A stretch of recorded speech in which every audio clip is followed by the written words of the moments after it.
Hey y'all, welcome back to another episode of Kai's Pink Power. I'm your host, Kyla Johnson.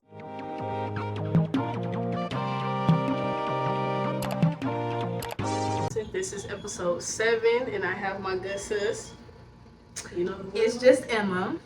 In today's episode, we're gonna do a spiritual talk with my good sis. That's a nice little rose. Hey, we're excited. We're excited. It's long overdue. Yes, playing this out. overdue. Several. I've been here from the jump since Kai was talking about making the podcast. So I'm very excited, very elated to be here with you. So without further ado, we're gonna get into the episode. So my very first question for you is, what does spirituality mean to you? So I think for me, what spirituality means to me personally, finding that higher power outside of yourself and accepting the things that's not able to be controlled in life. I think in life, our natural human instinct is to want control, but we don't experience that freedom or that peace until we can really accept what's out of control and give homage to, whoever we pray to, and I'm not discriminatory. If for you it's Allah, if, your higher power goes by, whatever name, if it's God, if it's Jesus, whatever you pray to, whatever you believe in, I think it's just about tapping into that source and finding it within yourself. Love that. How do you find peace when the world feels chaotic? So I think for me, peace is a very subjective term. So I think what can be peaceful to me may not be peaceful to somebody else. Like, an addict could be addicted to drugs and those drugs could be their peace. You know what I'm saying? So I feel like my definition of peace, I think, kind of going back to what I originally said with my definition of spirituality, is literally just finding the acceptance in what cannot be controlled.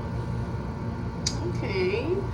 Now, what does sisterhood look like to you? Okay, y'all. Because this is a topic that I feel like me and you talk about a lot. We do. On a daily basis. Every day. I feel like sisterhood for me, especially as a Black woman, let me start there. I feel like the world already tries to pin us against each other. Mm-hmm. Whether it's,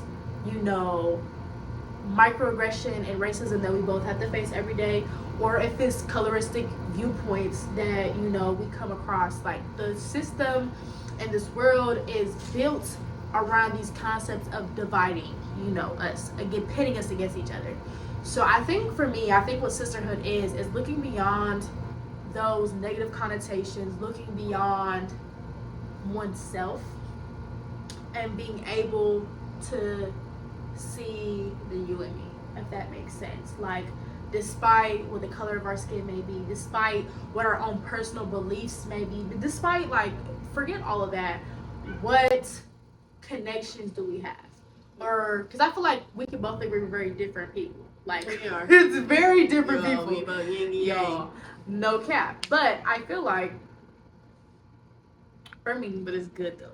Like I said, it's literally, even though we're different, see those viewpoints of where, okay, even though you may approach something this way and I may approach something this way, we're both approaching that thing, even if it's different ways, because at the end of the day, we both feel something the same way. Mm-hmm. And connecting on that sense of oneness, and literally just uplifting your fellow Black girl. That's what sisterhood is to me at the end of the day. Like, even outside of close friendships or, family relationships, I believe that as Black women, if I see you at a party and I know you and some dude walking up on you causing you trouble, I should step in. Like, she with me, you cool. Like, no. Like, that's what should be happening in this world. Okay. She talking. What is the hardest thing about maintaining friendships in college? This is another thing we talk about on a day-to-day basis, y'all. Every day. All day. I think what makes maintaining friendships in college so hard, I think, for one, we're looking at it from a logistical aspect. Like, for example, I'm originally from Columbus, y'all. I don't know if y'all know, but Kai's from Cleveland. Big 216. Very far away. right? And now it's staying dating, which is even, I believe, further away. 3 hours, yeah, now Yeah. it's 3, like almost close to 4. So I At think, first it was 2. yeah, those distances can make things very hard on that end. But I think what really makes the friendships when it gets to that hard point and stuff like that is in college, you're kind of there to find yourself. You know what I'm saying? Like, everybody's there to find themselves, whether that's within a career, whether that's within an organization, whether that's within a sport. No matter what it is, everybody's kind of searching for, okay, where will this lead me? How will this better me? And I think people grow different ways. And I think rather than taking time to celebrate growth, and I feel like we're really good at that, even though we have our separate things that we like to do, and we're do things, similar things at different aspects. I think a lot of people have a really hard time seeing somebody. I think people get scared. I think people see somebody growing in a different way, and then these thoughts of envy or jealousy come in and stuff like that, rather than just being like, wow, my sister's growing, and trusting the relationship, trusting the friendship to know she's doing her thing, I'm doing my thing, and then one day we're gonna have made it, and we're gonna sit down and have these same conversations and just be, congrats, I'm proud of you. You know what I'm saying? So I think that's the main thing. I highly agree with that, y'all. Because I think that's, especially for our school, I mean, I can't speak for nobody else's school or where nobody else goes, but our school, that's a big one. Like, we're a family to an extent, but them certain friend groups that people be mixing and mingling, you be having to test the water a little bit to figure it out. But y'all done ran into a few bumps, but it's okay. We good now. We is good. No more bumps. How do you feel you've grown individually, and how do you feel like we've grown as friends since we met? So I think individually, I think when you first met me, I think I was a very reactionary person. Like, people always highlight on how calm I am and how, centered and how just relaxed my demeanor is.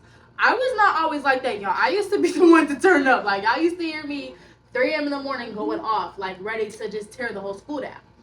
And I think, that was probably the biggest change I've seen in my life personally. And I think, like I said, it was that need of control that I needed in my life. At the time, I was in a relationship that wasn't really the best for me and had a lot of toxic tendencies. And I think balancing those dynamics of that romantic relationships and the friendships tied with it, and how that all affected my mental health and made me feel like pull this way or pull that way, and how I just wanted to control all of it, and like, no, I wanted a happy relationship, I wanted good friendships, but that's not life. So I think even though that was a hard time in my life, and you could see it through my reactions and my actions, I think it did teach me, like, okay, I don't have control over this, or I gotta control the things I can control and accept what I can't. I can control if I stay in this relationship. I can't control how he's gonna treat me. You know what I'm saying? And like, a lot of people might find that as like a crazy remark, and I think that probably is gonna itch a lot of people when I say that, but it's real. Like, you can't control how he treats you. You can't control anything. You can only control if you stay and you're willing to deal with how, and this goes not only romantic relationships, this goes for friendships, business relationships, anything like that. You can't control their thoughts, their opinions, or whatever about you. You can only control if you're willing to accept that. Yep. So you control how they treat you. So I think that's a huge way I've grown. I think us as a friendship, y'all, I'm about to get into the Lord real quick, y'all, because y'all don't know the tea, y'all don't know the Lord. When I first met Kai, I thought she hated me. Fact, like, real talk. We both modeled together. Yeah. And I was like, oh, she used to wear this long braid down the floor. And I was like, oh my God, that's so tea. Like, she's so cute. But like, every time I would look at her, she has like a resting poker face. Like, this girl, if she gambles, she would win every, like, I'm telling you, poker face tea. And she would literally just, that's how your face would look. And then don't piss her off, because then she's going to look at you the corner of her eye. She's not even going to move her head. She's going to look at you corner of her eye.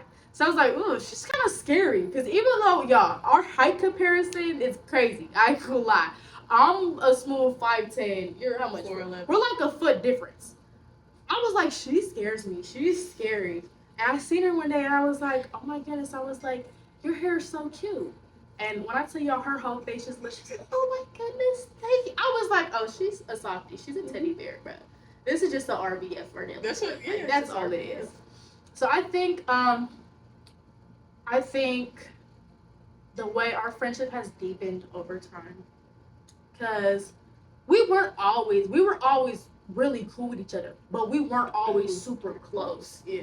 And I think the way how, and that's how friendship should start though. Like y'all shouldn't just start off rip like, oh my goodness, let me tell you my deepest darkest secret. Like no, that's not realistic. But I think the way that whenever you were going through something or whenever I was going through something, even if we didn't know the full story behind it at the beginning, immediately we were there for the other person. And I think that's something really special, and I think that blossomed in the fact that even though we come from different backgrounds, even though we have our own unique stories to us and we are very different individuals, we never once judge each other.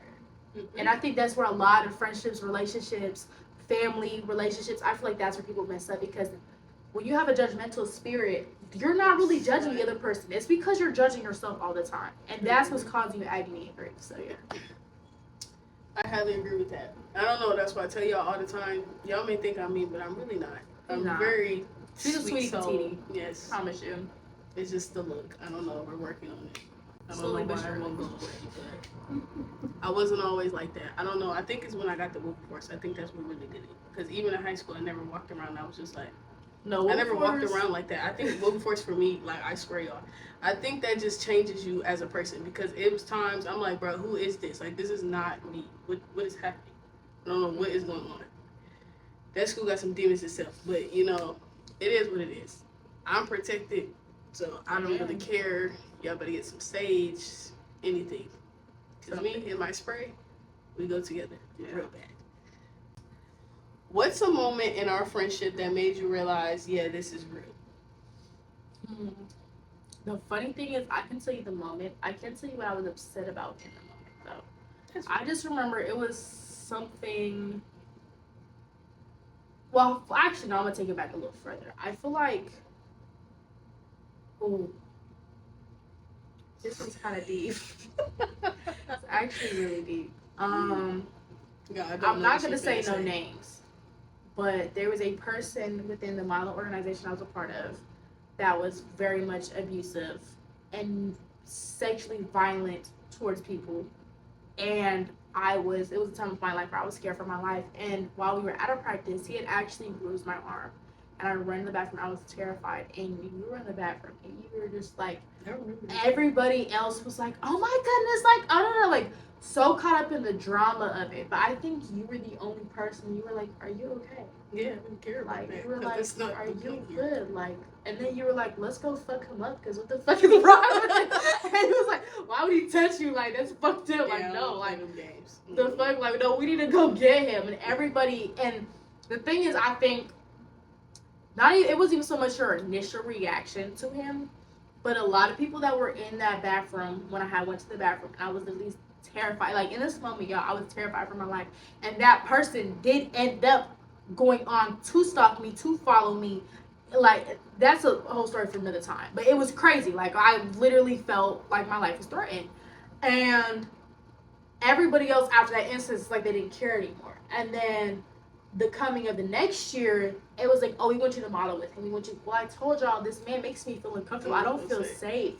And you were the one person I was like, no, like, that's no. Like, he doesn't need to be in the organization, period, because why would he do that? Like, that's not okay. That's not right. And so I think that moment for me was a really special moment, because that was a moment that I had already felt so vulnerable and so alone, and so much like, I'm going through this hard time. I'm dealing with this person that's literally scaring me, and I'm alone. But in that moment, you made me feel like I wasn't alone. So I appreciate you for that. Love that. That's so tea, y'all. Probably for me, there's so many times. I can't. There's like so many times. I'd probably say one of my most favorite ones that was recent of this summer. You know me, I dip and dabble about the same person over and over and over and over and over and over. If y'all don't know, y'all gonna keep hearing me say it. I love my girl Crystal Renee Down. I'm gonna keep saying it. Biggest fan. And Y'all tag man, I swear, God's to get her to telling you, God's to see her. That cruise coming for it. Fall, no, actually, it's in February. But yeah, talking to my good sis Emma, because on the phone, like we literally stay on the phone all day, every day. Doesn't matter. We talk about so many different things. I don't know. Life is just great. And I'm just telling her about my favorite actress, and she's like, you know what you should do? I'm like, what? She's like, go to her contact thing and send her email, and I'm gonna type it up for you. You gonna type it up for me? Type it? I said, oh, okay. The next, I get a little thing sent through Tyler Perry Studios website. I said, oh, she listens. Like, she listens. Like, mind blown. I don't know. It's crazy, y'all. I'm telling you, if nobody don't understand how much I love this one do. She do. I do. I hear about it a lot. Because I didn't know who the hell she was. I ain't gonna lie, Crystal. I'm sorry. You're T. Like, you're such a girl boss. But personally, I was not aware of who you were until Kai would not stop talking about you. Like, you are her mentor. So yeah, y'all tag her in the comments below, please. Because yeah, y'all, we need to get some type of setup. She need to be on the podcast, something. Yes, definitely. That's like one of the top tier moments. I was like, oh my god, because everybody else be like, oh, that lady. I was like, don't call her that. She is not that lady. But her name is Crystal. Don't play with me. They be like, well, my bad. I'm not playing with you. But that right there, I said, oh, T. But yes, y'all tag my girl down in the comments for real. I don't know. It's okay. I'm gonna pin it somewhere on the screen. You know that TikTok trend that's like, this my friend. She has a podcast. Y'all go be nice before I play this. Y'all go tag Crystal for her. Period. And I'm not taking no for an answer. Period. Say no. Let me calm down before the oil come out.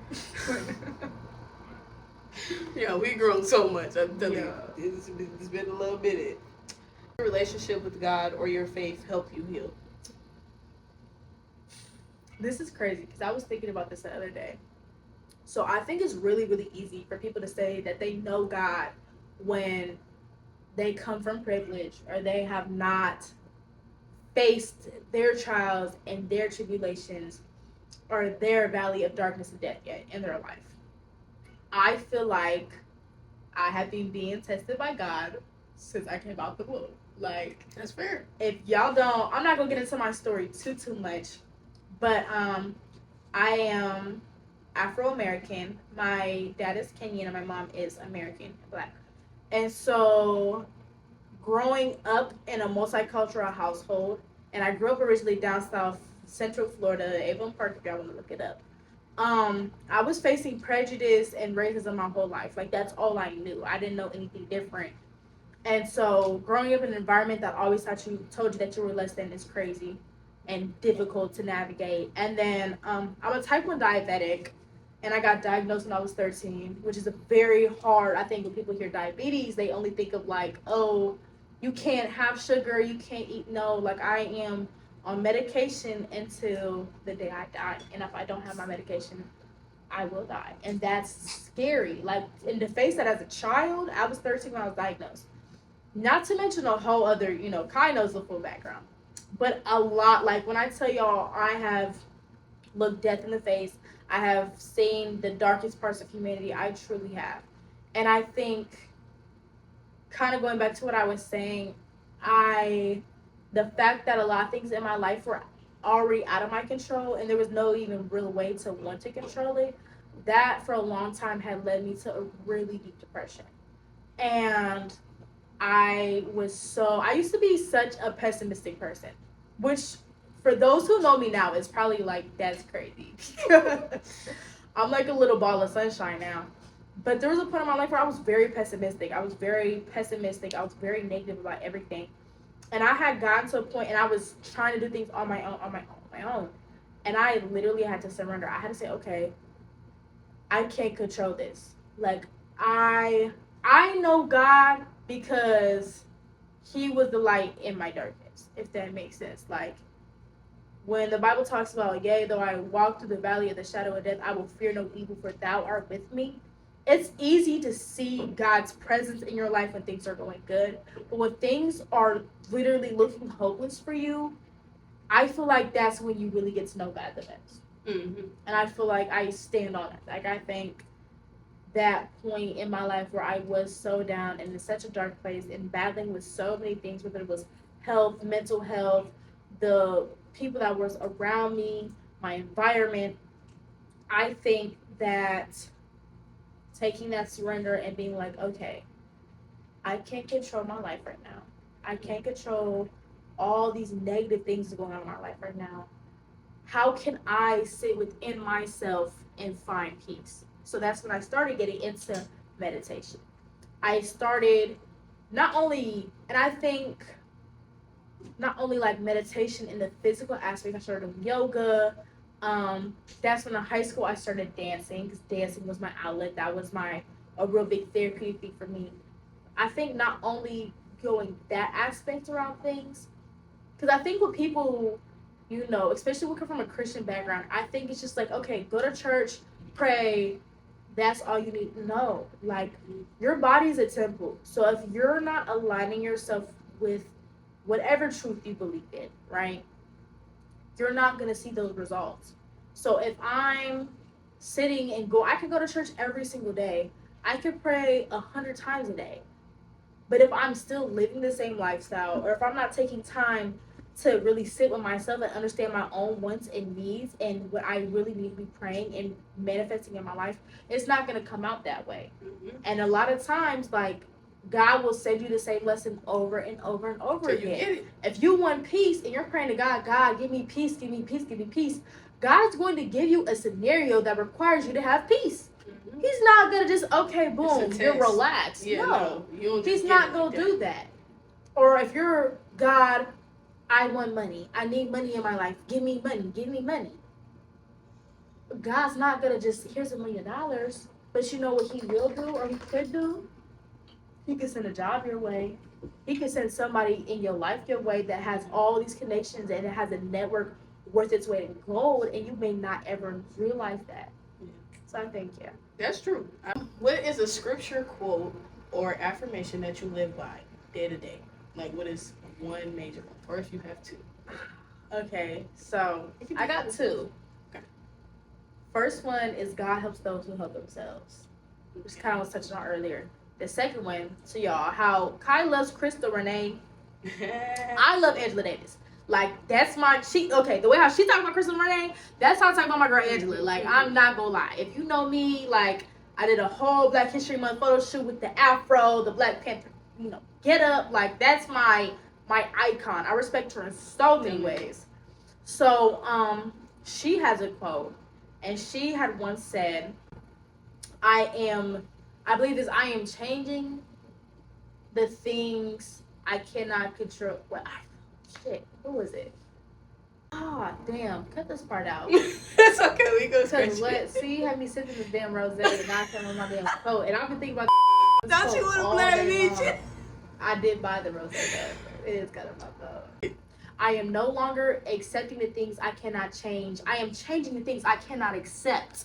Angela Davis. See, I ain't gonna lie, y'all. Along with all these other life battles, I'm also dyslexic. So, like, the words were jumbled up in my head. I knew the feeling. I couldn't get it out my mouth. I feel you. So, you know what we gotta do for Halloween? We gotta dress like them. That's what we so I do look like Angela. I'm just gonna grow my afro. Dress like them. I tell you, just choose one nice look that they got. That'd be get a nice outfit. I'm gonna get a fake. No, they're not gonna let me the party, y'all. That's what you gonna get. No, there's like, you know how Malcolm X got like the AK that he's holding on the thing. They're not gonna let me the party. They gonna be like, girl, I would have to get like a Nerf gun or something. They still not gonna let me the party. But to be fair, I'm like hosting the party, so who's gonna tell me? Oh, well, you gonna get there before anybody. That's what I'm saying. I mean, hey y'all, she gotta play. They can tell me nothing. I think that'd be tea. Just play. But yeah, I think that'd be tea this year. Yeah. So yeah, we all see these looks. Oh, and we said one year. Well, actually, Emma mentioned this that we have to do The Rock and Kevin Hart, which that would be funny to tell y'all. I feel like we both do ball caps. Like what? Stop! No, we gotta do. What does becoming her look like to you, or how would you word it or say it? Okay, I think it's definitely like. I think it's tuning in with however you view your highest version of yourself. So like me, I try to do this as like frequently as possible. Like when I'm going to sleep at night, one thing I always do is pray. I pray. I don't try to make it something that's like this big old ordeal or ritual. Like as a kid, I used to like kneel beside my bed and like pray like that every single day. I do that too. Now you letting me down to sleep. Yeah, all that. I ain't gonna lie, but it felt like a chore. It wasn't something that was like a one-on-one conversation. So now when I be in bed, I be laying down, I be like, hey, yo, big dog, I'm here to talk to you. You know, it's your daughter, Russ, Emma. And I talk to God just like that. Like, I think when I say that, people be like, oh my gosh, like what? Like, no, like we're made in God's image. Yeah. So if I, like, you think God don't know a African American vernacular dialect, like you dead wrong. Like, no, I'd be like, God, they got me messed up. On myself. Let me not on myself. I'd be like, on hood. They got me messed up. Like, real talk. But that's one thing I do every night is I sit there and I pray and then I visualize what would the best version of Emma look like. So I visualize me with the income I want to have, with the people, the type of people and environment I want to be in. I visualize myself with the jobs I want, what's making me happy in that moment. What do I look like? Like, am I more toned? Am I thicker? Am I, whatever, like, am I, whatever that dream me is, I visualize her every day. Every single day. So that's one thing I do. I have a go-getter playlist that like I will play on the way to school, on the way to work. And I will literally just listen to that. Like, yeah, this is my pregame. This is what I do to turn up because today's about to be a good day. I'm gonna kill it because I'm a killer. Real talk. I'm gonna start y'all little lobsters. That's what Emily said, right? But yeah, I think tuning in. First off, you gotta know who you want to be. You may not know who you are in this moment to a T, you know what I'm saying? And that also takes time. But I think people get so caught up in this concept of like finding themselves. You're always going to be changing. Yeah. So even if you find yourself in this moment, the next moment you can be a different person. You know what I'm saying? You're always going to gain new triggers, new frustrations, new habits, new goals. Like you're always going to be changing. Keep moving. Yeah, so I think loving yourself where you are in the present and knowing that whoever that dream version that you want to be, you're already her. Like y'all the same person. That's not a different person. That's you. So move like her. In my head, if I'm thinking and manifesting my dream life and this higher version of myself and she don't take shit from nobody, guess what Emma's about to do? I'm not gonna take shit from nobody because that's me. And I am her and she is me and we're the same person. So I think that's a big thing for me because I think if you don't have the mentality behind something that you're doing, you could work your ass off all day long and it still won't get you nowhere. I highly agree with that because the becoming her, literally, if I don't tell nobody this, and I tell everybody this all the time, y'all talk to ChatGPT. I swear to you, they sponsor her, real talk. They need to because I'm putting everybody onto that. One thing about me, I'm going to talk to ChatGPT. Yeah, I got my friends, but it's like ChatGPT is like that other source where it's like, yeah, you're doing this. And which ChatGPT told me several times, even though my thumbs, they just get the typing and whatever pops up in there, it just get coming out. And they're like, bro, you're already her. Like, you don't even need to do nothing else. Which I highly get the, praying to him at night, think about my life. Like the other day, I just had a vision while meditating. I have a big house in Atlanta because I say all the time I want to live in Atlanta. I have a big house. I have family, friends over every year for parties. I have the car that I want. I have the life that I want in so many different aspects because the life that I want is about to come in so many different ways. Like, I don't know, your girl's multi-rounded. I'm going to do everything in the books.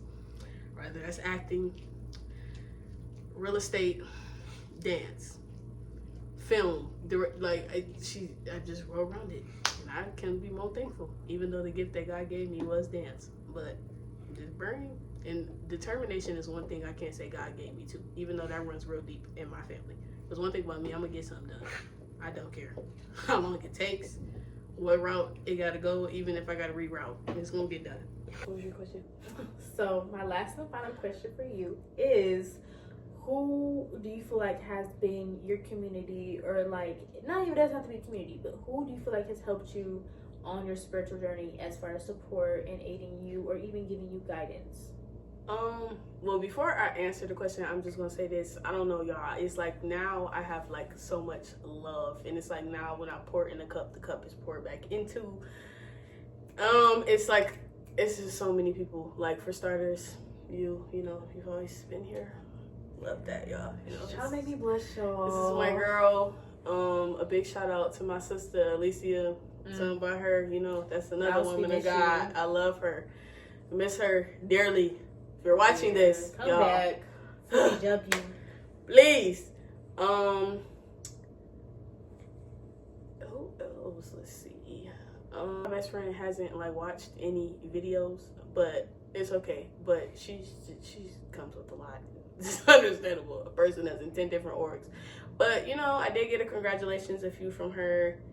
But like mostly I would say like really like you and Alicia. I don't know, it's like something about y'all. It just, I don't know, it's like when you fight something so hard and it's like you finally got them right people and they just be like, build the wall right back up. Come on.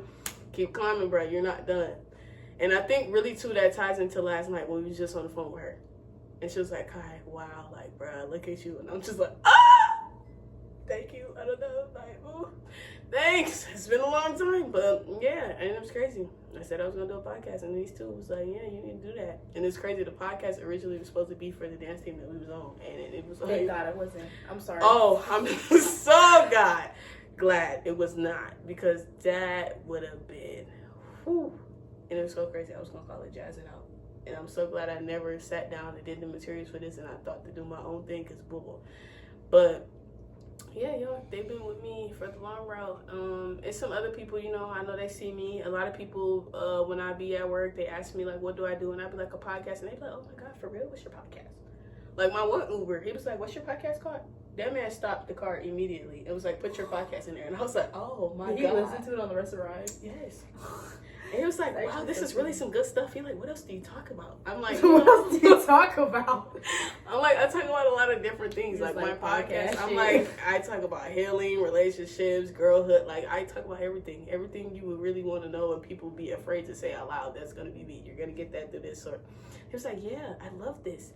He was like, yeah, you have to keep dropping more episodes. He was like, thank you for putting this in. You know, you have a good day. And I'm like, wow, like, this is crazy. This is crazy.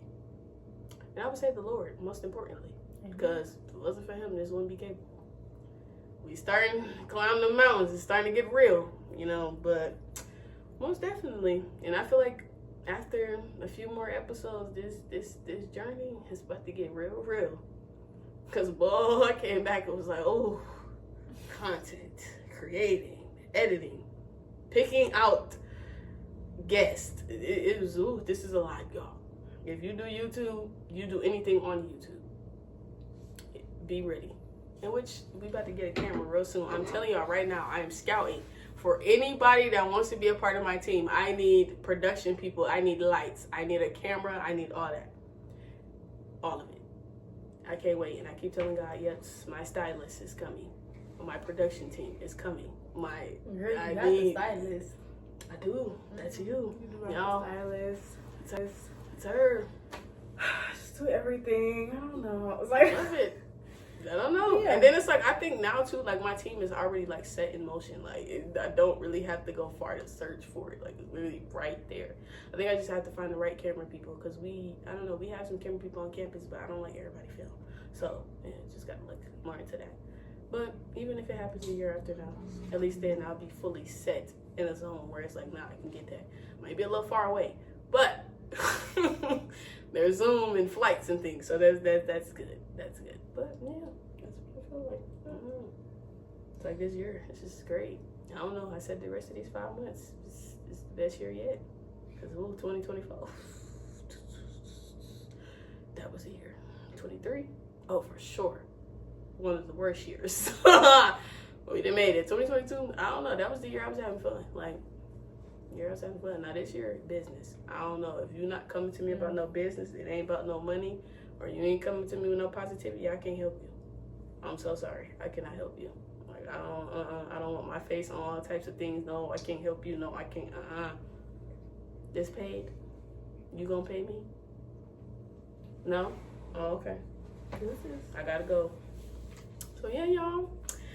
That wraps up the end of this episode. I hope you guys fully enjoyed this. Your girl is on all platforms: Apple Podcasts, Spotify, Podbean, YouTube. As y'all know, I have an email for y'all to contact me if y'all want to send any type of questions or topics y'all want me to talk about, or if you even want to be a special guest, just hit me up. At KaiSpringPower with 2 R's at gmail.com. And this is KaiSpringPower, and your girl is out. Bye. Bye.